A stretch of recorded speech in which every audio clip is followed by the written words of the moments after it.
আমার নবীর প্রেমে পাগল হইলে, নবীর প্রেমে পাগল হইলে আল্লাহ তাআলা খুশি।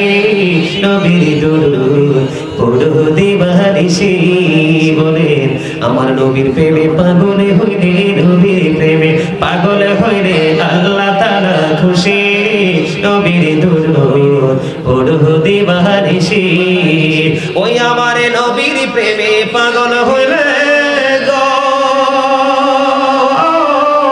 ওই আমার আল্লাহ তাআলার দিদার নিলে গো। দেখো যদি জজ বাহানে, দেখো যদি জজ বাহানে, বাজাও প্রেমের বাঁশি, হায়রে বাজাও প্রেমের বাঁশি। নবীর দুরূদ পড়ো দিবানিশি। ওই আমার নবীর প্রেমে যে হয় মাতাল, তাহার সম্মান রয়েছে কালো। প্রমাণ আছে হযরতে বিল্লালে, প্রমাণ আছে হযরতে বিল্লালে বান্দা প্রেমের রশি, হায়রে বান্দা প্রেমের রশি।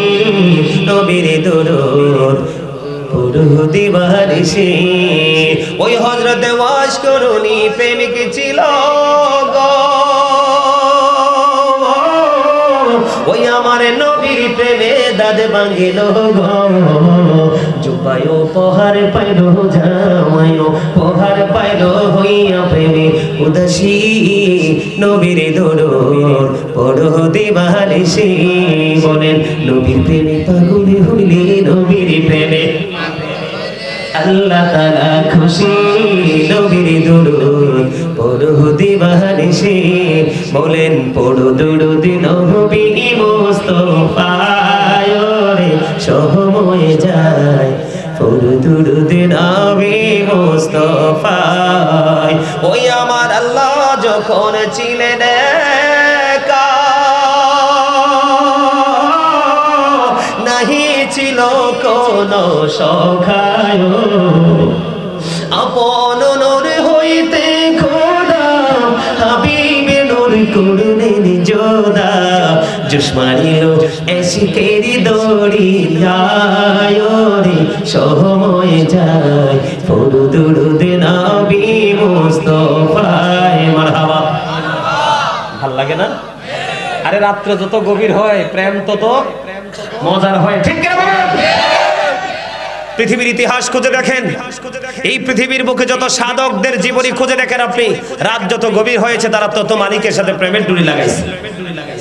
মানুষের মাঝে কিন্তু প্রেম জটিল হয় না, নির্জনে প্রেম বেড়ে যায় এবং নির্জনে প্রেমই অত্যন্ত মধুময় হয়, ঠিক না ঠিক? আরে যারা বলেন, এই জন্য আমি দুরূদের সাথে যে যুক্ত।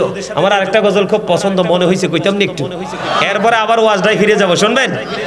আপনাদের চাইতে কিন্তু টেনশন আমার বেশি। আগামীকালকে দিনে প্রোগ্রাম দুইটা। কয়টা?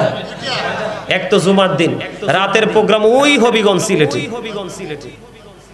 এই জন্য আপনাদেরকে একটু বলে রাখলাম আর কি, এটা আমার ক্রেডিট দেখানোর জন্য বলছি না, বলছি এই জন্য যে আপনারা যতটা তাড়া করতেছেন তার চেয়ে তারা বেশি আমার প্রয়োজন, কিন্তু আমি তাড়া করছি না। তার কারণ এই সময়টা আমাকে ওপারে পাও, আমি এই সময়টা এখানে যেটা দিচ্ছি এটা আমি ওপারে দিব, কারণ মালিক কারোর উপর জুলুম করে না, যে যেটা পাও না তাকে সেটাই বুঝি।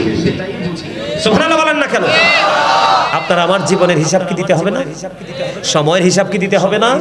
যৌবনকালের হিসাব কি দিতে হবে না? আরে ভাই শুনে রাখো, ইন্না বাতশা রাব্বিকা লাশাদীদ, আল্লাহর পাকড়াও বড় শক্ত, বড় কঠিন। The sieging of Allah is difficult. Allah is quick to take account. ধরবে খুব শক্তভাবে, হিসাব নিবে। এই জন্য আগে রাসূলের সাথে প্রেম লাগাও, আল্লাহ অটো হয়ে যাবে তোমার।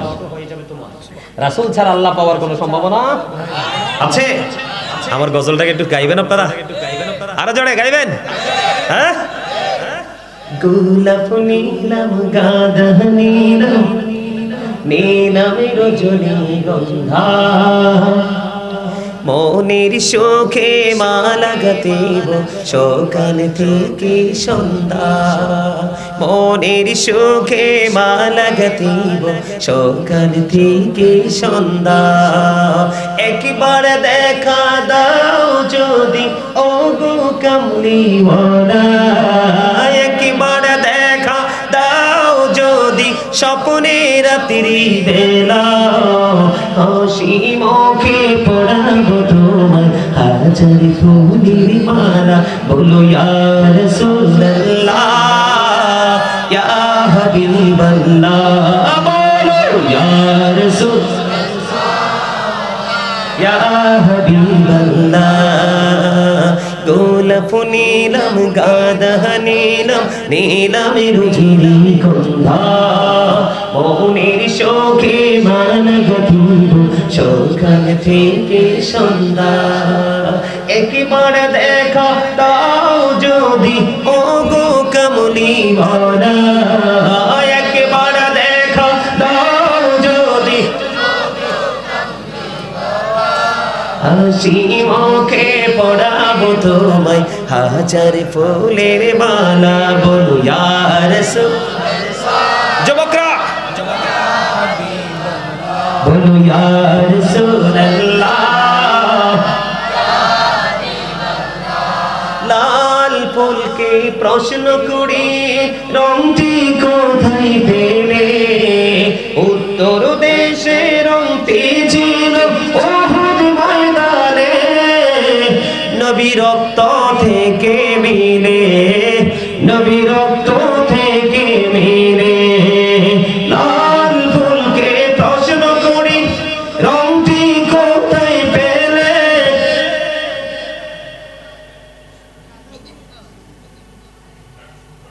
আর গাইতে পারবেন না আলহামদুলিল্লাহ বলেন আরো জোরে আরেকটা গাইবো আরেকটা একটুখানি আপনারা দেখছি জিমাইতেছেন এই জন্য আর একটু চাঙ্গা করতে হবে মানুষ ঘুম আসলে চা খায় না আর জোরে বলেন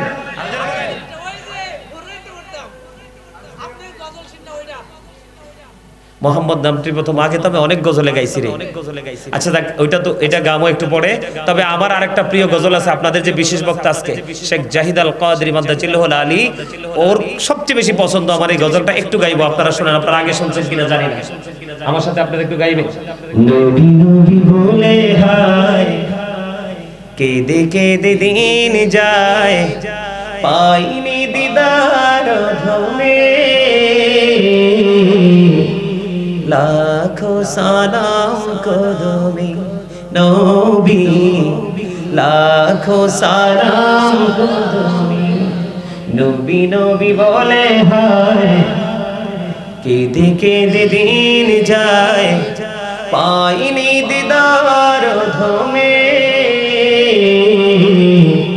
লাখো সালাম কদমে নবী লাখো সালাম কদমে সোনার মদিনায় লোকে আছো গো দেখতে না পাই নয়নে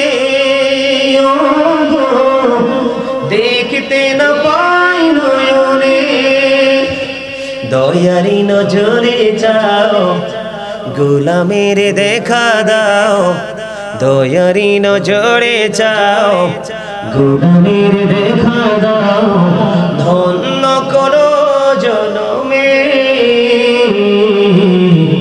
লাখো সালাম কদমে নবী লাখো সালাম কদমে মারহাবা আরেকটা গজল ইব্রাহিম যে গজলটার কথা বলছে আমি তো আপনারা জানেন কিনা জানি না আপনারা শুনছেন কিনা জানি না আমার আসলে একটা জীবন শুধু গজল বেশি বেশি গাইতাম সন্ধ্যা রাতে ভোর রাতে যেখানে যাইতাম গজল আমার হৃদয়ের খোরাক ছিল বেশি বেশি গাইতাম নবীজির শানে মুহাম্মদ নামটি প্রথম কে বা ডাকিলে কার নামের ওই মোহনবাসী জগৎ ভোলালে বলেন মুহাম্মদ নামটি প্রথম কে বা ডাকিলে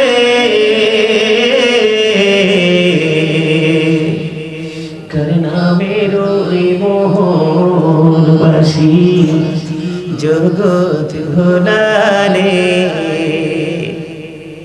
ওই বাঁশি যখন ভোরে বাজে মুমিন লোকের দিলে লাগে ওই বাঁশির সুরে জগৎ ভালোবাসি পাগল হলো রে কার নামের ওই মোহনবাসী জগৎ ভোলানি মারহাবা। আর গজল গাইবো না, গজল গাইলে সময় আরো চলে যাবে। মারহাবা বলেন না কেন? বন্ধুরে আমার বলতেছিলাম গুরুত্বপূর্ণ আলোচনা, আপনারা এখান থেকে আরো বেশি শিক্ষা নিতে পারবেন। এবার কি করলেন বন্ধু? ওই উটনি কি করলো? বন্ধু এমন ভাবে পানি পান করলো, সামুদ জাতির সব পানি খেয়ে ফেললো। জীবনে কোনোদিন সামুদ জাতি কূপটাকে শুকাইতে পারেনি, কিন্তু আজকে কূপ পানি শুকিয়ে গেছে।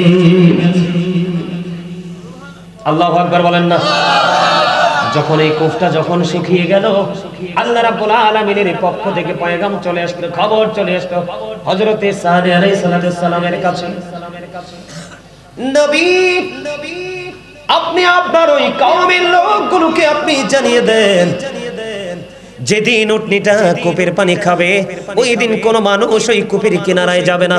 খেয়াল করেন, গভীর খেয়াল করেন, যেই দিন উটনিটা ওই কূপের পানি ভক্ষণ করবে ওই দিন সামুদ জাতির কেউ ওই কূপের কিনারায় যাবে না। আর যেদিন সামুদ জাতি কূপের পানি খাবে সেদিন উটনিটা ওই কূপের কিনারায় যাবে না। আল্লাহু আকবার বলেন না। দেখেন আল্লাহ রাব্বুল আলামিন কেমন খেলা খেললো বন্ধু। উটনি যেদিন পানি পান করবে এদিন সামুদ জাতি এই কূপের কিনারায় যাবে না। যেদিন সামুদ জাতি পানি পান করবে ওই দিন উটনি বন্ধু ওই কূপের কিনারায় যাবে না। এখান থেকে বন্ধু বড় ধরনের একটা ব্যাপার হলো, শিক্ষা হলো আমাদের জন্য।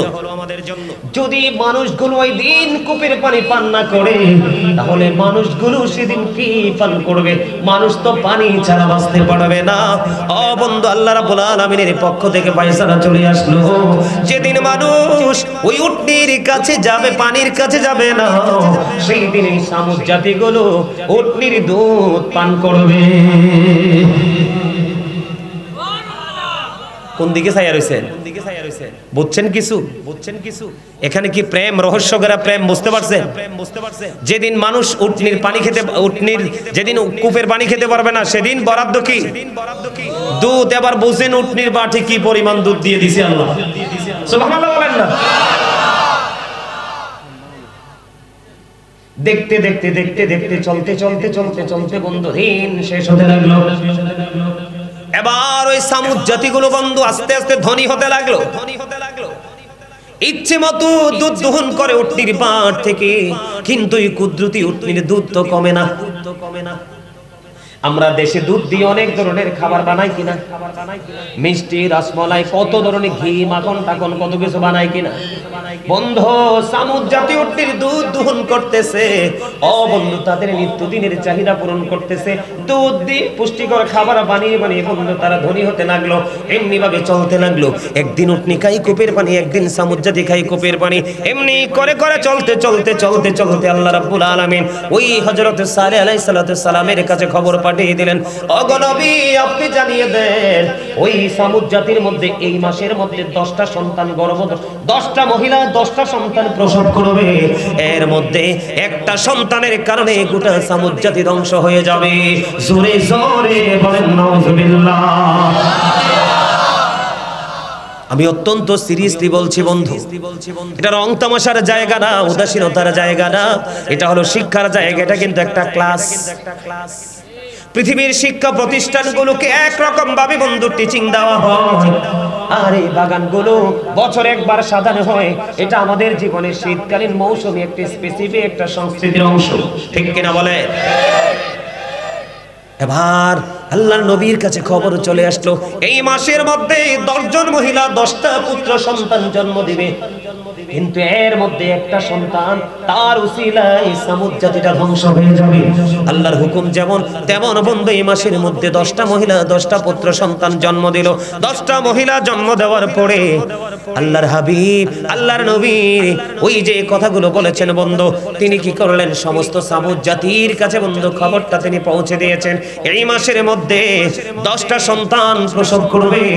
এর মধ্যে একটা সন্তানের কারণে তোমরা গোটা জাতি ধ্বংস হয়ে যাবে, বিপদে পড়বে, পৃথিবী থেকে তোমরা নিশ্চিহ্ন হয়ে যাবে। এই কথা বলার পরে বন্ধু মানুষ তৎকালীন সময়ে নারীরা ম্যাক্সিমাম নারীরা বিশ্বাস করছে, এর মধ্যে 9 জনই বিশ্বাস করেছে। আল্লাহর নবীকে কেন বিশ্বাস করেছে জানেননি?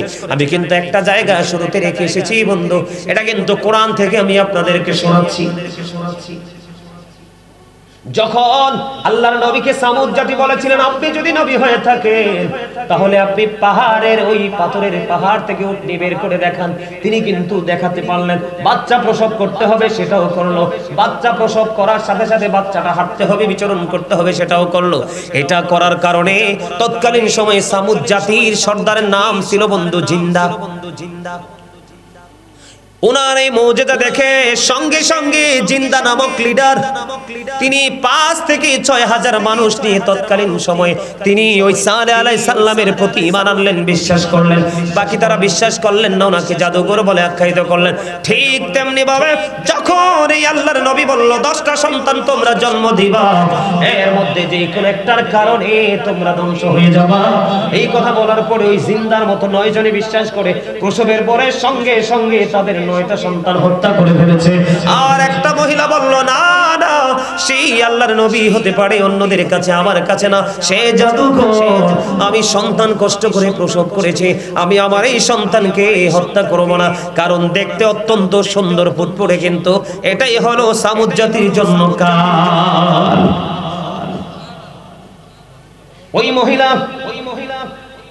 ওই মহিলা এই বাচ্চাটার নাম রেখেছে কেদার। কি এই বাচ্চার নাম হলো কেদার। সে যখন বড় হতে লাগলো, নামের সিঁড়ি দেখছেননি? যে যখন বড় হতে লাগলো, বড় হতে হতে সমাজের মধ্যে আরেকটা দুষ্ট ছেলে যেটার নাম হলো মেস্তা, মদ খাইতো, নেশা করতো, বিভিন্ন নষ্ট কাজে সে নিজেকে যুক্ত রাখতো বন্ধু। ওই বাচ্চাটা বড় হলো, ওই কেদার বড় হলো, বড় হতে হতে বন্ধু নেশা জাতীয় দ্রব্যের সাথে যুক্ত হয়ে গেল, অন্যায় অপরাধের সাথে যুক্ত হয়ে গেল। ওই যে দেখতে পাইলো আল্লাহর কূপ দুটি উটনি বন্ধু একদিন কূপের পানি খায়, যেদিন কূপের পানি খায় মানুষ যেতে পারবে না, ওই বেয়াদব ও বন্ধু কেদার সেটা মানতে রাজি না। এবার কি করলেন? এবার ওই কেদার এবার কি করলেন বন্ধু? কেদার এবার কি করলেন? চিন্তা করলেন আমার দিকে তাকান, অন্য কোনো দিকে তাকানোর দরকার নাই, আমি ওয়াজ শেষ করে দিচ্ছি। কেদার এবার মনে মনে চিন্তা করলো, না না, এই উটনিকে আমি পৃথিবীর বুকে বাঁচিয়ে রাখবো না, আমি উটনিটাকে হত্যা করে ফেলবো। নাউজুবিল্লাহ বলেন না বন্ধুরে আমার। একদিন কি করলেন? ওই কেদার উন্মুক্ত তরবারি নিয়ে ওই কূপের কিনারায় চলে গেল, ওই উটনিটাকে হত্যা করার জন্য কত বিক্ষত করে দিল। ও বন্ধু, উটনিটা ছটপট ছটপট করে বন্ধু মৃত্যুবরণ করলো। এই দৃশ্য যখন দেখলো, আপনাদের মনে আছে তো, উটনি খালি এসে বাচ্চা প্রসব করেছে। বাচ্চাটা যখন মায়ের এই নির্মম পরিণতি দেখতে পাইল, মায়ের উপর এই নিষ্ঠুর আচরণ দেখতে পাইল, শুনতে পাইল, আল্লাহর নবীর কাছে বন্ধু খবর চলে গেল। উনি ফিরে আসতে আসতে জায়গায় আসতে আসতে ততক্ষণে ওই উটনিটাকে, ওই কেদার নামক ছেলেটা উটনিটাকে হত্যা করে ফেললো। মায়ের এই নির্মম পরিণতি দেখে সঙ্গে সঙ্গে বাচ্চাটা চলে গেল, যেখান থেকে মায়ের আত্মপ্রকাশ ঘটেছিল বাচ্চাটাও সেখানে চলে গেল। ওখানে গিয়ে বন্ধু ওই পাথরের পাহাড়ের মধ্যে সে অদৃশ্য হয়ে যায়। জোরে জোরে বলেন আল্লাহু আকবার। বন্ধু মাকে হত্যা করা হলো কূপের কিনারায়, বাচ্চাটা ওখানে গিয়ে বন্ধু তাকে তিনি অদৃশ্য হয়ে গেল। এবার আল্লাহর নবী হযরতে সালেহ আলাইহিস সালাম তিনি একটা ডাক দিয়ে বললেন, রে সামুদ জাতি, তোমরা তোমাদের নিজের পায়ে তোমরা কুড়াল মেরেছো, উটনি তোমাদের কোনো ক্ষতি করেনি, বরং উটনি তোমাদের জন্য আশীর্বাদ হয়ে এসেছে, উটনি তোমাদের জন্য নিয়ামত হয়ে এসেছে। উটনির বাটে এত বেশি দুধ, তোমরা গোটা জাতি সামুদ জাতি, তোমরা গোটা জাতি কূপের কাছে যাইতে হয় না, কূপ থেকে পানি আনতে হয় না, তোমাদের ইচ্ছে মতো তোমরা উটনির বাট থেকে দুধ পান করে তোমরা চাহিদা মিটাইতে পারো, এবং তোমরা অর্থনীতি ভাবে অনেক বেশি শক্তিশালী হয়ে গেছো। এই জন্য তোমরা এত বেশি প্রভাবশালী হওয়ার পরে, এত স্বাধীনতার পরেও তোমরা এর সাথে তোমরা কি করলা না? ভালো আচরণ করলা না। আমি বলেছিলাম যে তোমাদের একটা সন্তানের কারণে তোমরা জাতি ধ্বংস হয়ে যাবে। ও সামুদ জাতি, আল্লাহ রাব্বুল আলামিন আমার কাছে মেসেজ পাঠিয়ে দিয়েছে, পৃথিবীর বুকে মাত্র আর 3 দিন তোমরা বেঁচে থাকবা। কয়দিন? মাত্র 3 দিন তোমরা পৃথিবীর বুকে বেঁচে থাকবা। এবার সামুদ জাতি ডেকে ডেকে বলতেছেন, আমরা যে পৃথিবীর বুকে 3 দিন বেঁচে থাকবো, এটার কোনো সিম্পটম, কোনো নমুনা আছে নি? কয় হ আছে আছে রে। কয় কেমন নমুনা? কয় প্রথম দিন তোমাদের চেহারা হয়ে যাবে সবুজ, দ্বিতীয় দিন তোমাদের চেহারা হয়ে যাবে লাল, আর তৃতীয় দিন তোমাদের চেহারা পুরো বডি হয়ে যাবে একবারে কুচকুচে কালো। যেমন আল্লাহর নবী বলেছেন ঠিক তেমনি তাদের পূর্ণ রূপটা বন্ধু দেখতে পাইলেন। প্রথম দিন সবুজ হয়ে গেল, দ্বিতীয় দিন বন্ধু লাল হয়ে গেল, কালো হয়ে গেল। আল্লাহর পক্ষ থেকে কম্পন শুরু হয়ে গেল, তাদের ঘর পর্যন্ত ভেঙে চুরমার হয়ে যাচ্ছে, মাটির তলে গিয়েও তারা শান্তি পাচ্ছে না। এমনি করে করে করে করে বন্ধু আল্লাহর হুকুমকে, আল্লাহর নবীর হুকুমকে উপেক্ষা করে সামুদ জাতি ধ্বংস হয়ে যায়। জোরে জোরে বলেন না নাউজুবিল্লাহ। এখন আমাদের দেশের মধ্যে আছে না অকারণে কাজ করে, অপ্রয়োজনে কাজ করে, কোন সময় এখানে দেওয়ার প্রয়োজন নাই ওখানে সময় দেয়, যেখানে প্রয়োজন দেওয়ার দরকার সেখানে দেয় না। আপনি দেখবেন সমাজের মধ্যে নষ্ট মানুষের দাপট বেশি, নষ্ট মানুষের